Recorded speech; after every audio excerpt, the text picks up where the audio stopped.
பொருளாதார வளர்ச்சியுடைய அடிப்படையை நீங்கள் எடுத்துக்கொண்டால் உள்நாட்டு உற்பத்தியினுடைய வளர்ச்சி ஜிஎஸ்டிபி என்று நாம் ஆங்கிலத்தை அளிக்கக்கூடிய கிராஸ் ஸ்டேட் டொமஸ்டிக் ப்ராடக்டினுடைய வளர்ச்சி 0.7% இருந்தது. 2024-25 ஆண்டில் இரட்டை இலக்க வளர்ச்சியை முதன்முறையாக நாம் பெற்று 11.19% நாம் வளர்ந்திருக்கிறோம். தொடக்கத்தில் 0.7 என்கின்ற விதத்தில் இருந்தது. இப்போது 11.19 என்கின்ற இலக்கத்தை நாம் தொட்டிருக்கிறோம் என்பதை நீங்கள் கவனத்தில் கொள்ள வேண்டும். இந்த வளர்ச்சி என்பது கடந்த 10 ஆண்டுகளிலே தமிழ்நாடு பெற்றிருக்கக்கூடிய உச்சபட்சமான வளர்ச்சி என்பதையும் நான் உங்களுக்கு நினைவூட்ட விரும்புகிறேன். அதேபோல் நிதி பற்றாக்குறையும் வருவாய் பற்றாக்குறையை எடுத்துக்கொண்டீர்கள் சொன்னால் 2020-21 ஆட்சி பொறுப்பிற்கு வருகிற போது 3.49% இருந்த வருவாய் பற்றாக்குறை ரெவென்யூ டெபிசிட் இப்போது 1.17 என்கிற சதவீதமாக அது குறைக்கப்பட்டிருக்கிறது.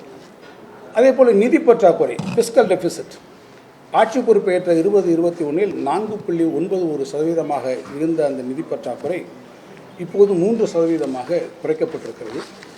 இது பல்வேறு இயற்கை இடர்பாடுகள், ஒன்றிய அரசிலிருந்து தேவையான போதிய நிதி வராத சூழ்நிலை, இவற்றுக்கிடையிலே தமிழ்நாடு அரசு கொண்டிருக்கக்கூடிய மிகச் சிறப்பான நிதி மேலாண்மையினுடைய காரணமாக மாண்புமிகு முதலமைச்சர் அவர்கள் எடுத்திருக்கக்கூடிய நடவடிக்கைகள், அவருடைய வழிகாட்டுதலின் பேரிலே பல்வேறு துறைகள் மேற்கொண்டிருக்கக்கூடிய பணிகள், முதலமைச்சர் மேற்கொண்டிருக்கக்கூடிய தொழில் முதலீடுகள், இவற்றின் வாயிலாக இந்த பொருளாதார வளர்ச்சியும் அதேபோல் நான் குறிப்பிட்டிருக்கக்கூடிய குறியீடுகளிலே நாம் பாராட்டத்தக்க முன்னேற்றங்களையும் நாம் பெற்றிருக்கிறோம்.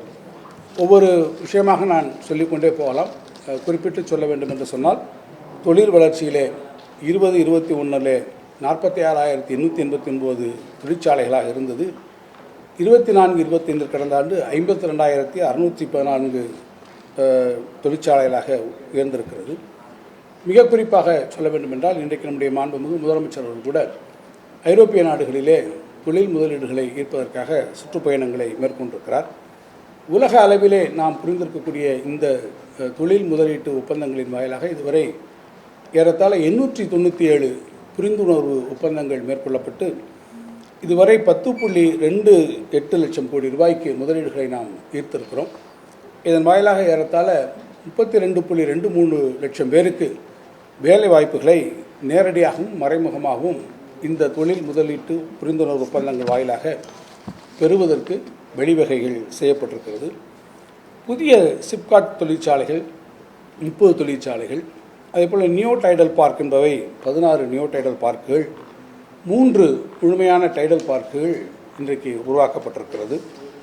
ஏற்றுமதியை பொறுத்தமட்டில் 2021 ஆண்டிலே $26.15 பில்லியன் ஏற்றுமதி அளவாக இருந்தது. 24-25 ஆண்டு அது 2 மடங்காக உயர்ந்து 52.07% பில்லியன் டாலராக அது உயர்ந்திருக்கிறது என்பது மிக முக்கியமான ஒரு குறியீடாக இருந்திருக்கிறது. ஏற்கனவே சொன்னதைப் போல இந்த வேலைவாய்ப்புகளின் மூலமாக நாம் பல்வேறு தொழில் புரிந்துணர்வு ஒப்பந்தங்கள் வாயிலாக வேலைவாய்ப்புகளை உருவாக்கியிருக்கிறோம். ஏறத்தாழ 1,08,111 இளைஞர்களுக்கு பல்வேறு தேர்வாணையங்கள் வாயிலாக வேலைவாய்ப்புகள் வழங்கப்பட்டிருக்கிறது. குறிப்பாக விளையாட்டு வீரர்களுக்கு 84 பேர்களுக்கு வேலைவாய்ப்பு தரப்பட்டிருக்கிறது. நான் முதல்வன் திட்டத்தின் கீழ் பல்வேறு வேலைவாய்ப்பு முகாம்கள் நடத்தப்பட்டு ஏறத்தாழ 3,28,000 மேற்பட்டோருக்கு வழங்கியிருக்கிறார்கள். அதேபோல் பல தொழிற்சாலைகளிலும் பணியாற்றக்கூடிய வாய்ப்புகள் உங்களுக்கு கொடுத்திருக்கிறோம்.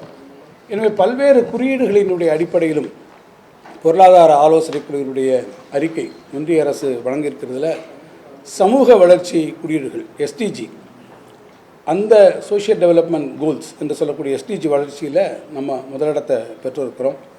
ஏற்கனவே நான் குறிப்பிட்டதைப் போல் ஏற்றுமதியில் மின்னணு பொருட்கள் ஏற்றுமதியில் அதிலே நாம் இன்றைக்கு நாட்டிலே முதலிடத்தில் இருக்கிறோம். அதே மாதிரி எக்ஸ்போர்ட் ப்ரிப்பேர்ட்னஸ் இண்டெக்ஸ், ஏற்றுமதி தயார்நிலை குறியீடு, அதிலையும் தமிழ்நாடு முதலிடத்தில் இருக்கிறது. தோல் ஜவுளி பொருட்கள் இடத்திலே நாம் முதலிடத்தில் இருக்கிறோம். அதே மாதிரி காலணி மற்றும் தோல் பொருள் உற்பத்தியிலே இந்தியாவுடைய மொத்த உற்பத்தியிலே நம்ம 38% நம்மளுடைய ஸ்டேக் அதில் இருக்கிறது. பெண் காவல் அதிகாரிகளுடைய விகிதத்தில் தமிழ்நாடு முன்னிலையில் இருக்கிறது. அதிக எண்ணிக்கையிலான ராம்சர் கார்டுகளை சைட்ஸ் நாம் வச்சுருக்கிறோம்.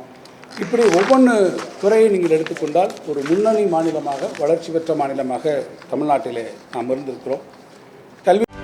செய்திகளை உடனுக்குடனும் துல்லியமாகவும் தெரிந்து கொள்ள சப்ஸ்கிரைப் பண்ணுங்க.